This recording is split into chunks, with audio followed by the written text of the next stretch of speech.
بسم اللہ الرحمن الرحیم۔ سیرت النبی حصہ نمبر 20۔ جب سورج آگ برسا رہا ہو، جب زمین تپ رہی ہو، جب ہر طرف تکن فاقہ اور پیاس ہو، تو اس وقت اللہ اور اس کے رسول اللہ صلی اللہ علیہ وسلم کے حکم پر لبیک کہنا یہی سچا ایمان ہے۔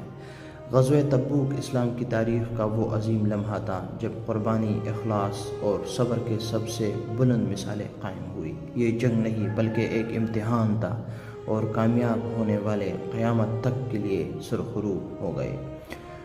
روم اس وقت کی دنیا کی سب سے بڑی سلطنت، جو مسلمانوں کی بڑھتی ہوئی قوت سے گھبرا گئے تھے۔ خبر آئی کہ وہ مدینہ پر حملے کے لیے تیاری کر رہے ہیں۔ نبی کریم صلی اللہ علیہ وسلم نے فوراً تیاری کا اعلان فرمایا۔ اس بار میدان جنگ دور نہ تھا،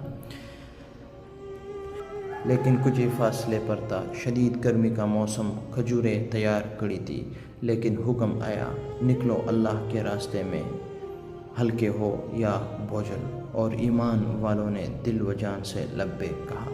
یہ وقت بہت سخت تھا، پانی کی قلت، ساز و سامان کی کمی، لوگوں کے پاس سواری تک نہ تھی، لیکن حضرت عثمان رضی اللہ عنہ جیسے عظیم صحابہ آگے بڑھے۔ انہوں نے سینکڑوں اونٹ، سونا، چاندی، کپڑے اور راشن عطیہ کر دیا۔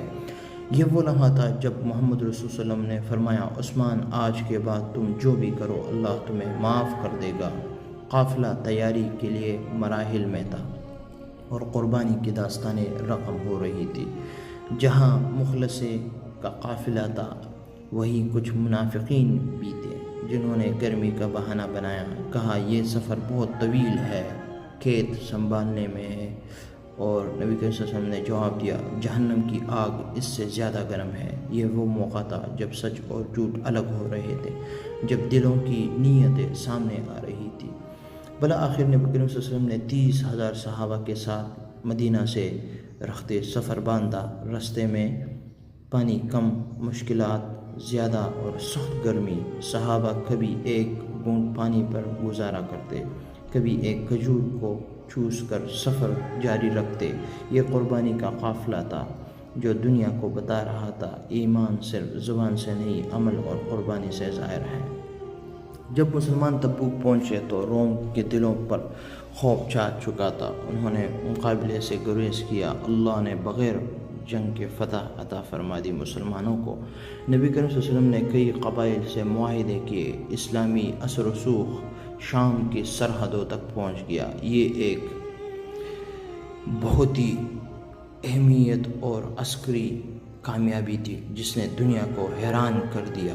لیکن مدینہ میں 3 ایسے مومن رہ گئے جو نہ دشمن تھے نہ منافق، بلکہ سچے ایمان والے تھے، مگر وقتی سستی کا شکار ہو گئے۔ کعب بن مالک، ہلال بن امیہ اور مرارہ بن ربیع۔ انہوں نے جھوٹ نہ بولا، سچائی سے کہا، ہم سے غلطی ہوئی۔ نبی کریم صلی اللہ علیہ وسلم نے ان سے بائیکاٹ کیا۔ 50 دن تک تنہائی رہی، یہاں تک کہ آسمان سے وحی اتری، لقد تاب اللہ علی المؤمنین، اور ان کی توبہ اللہ قبول کر چکا ہے۔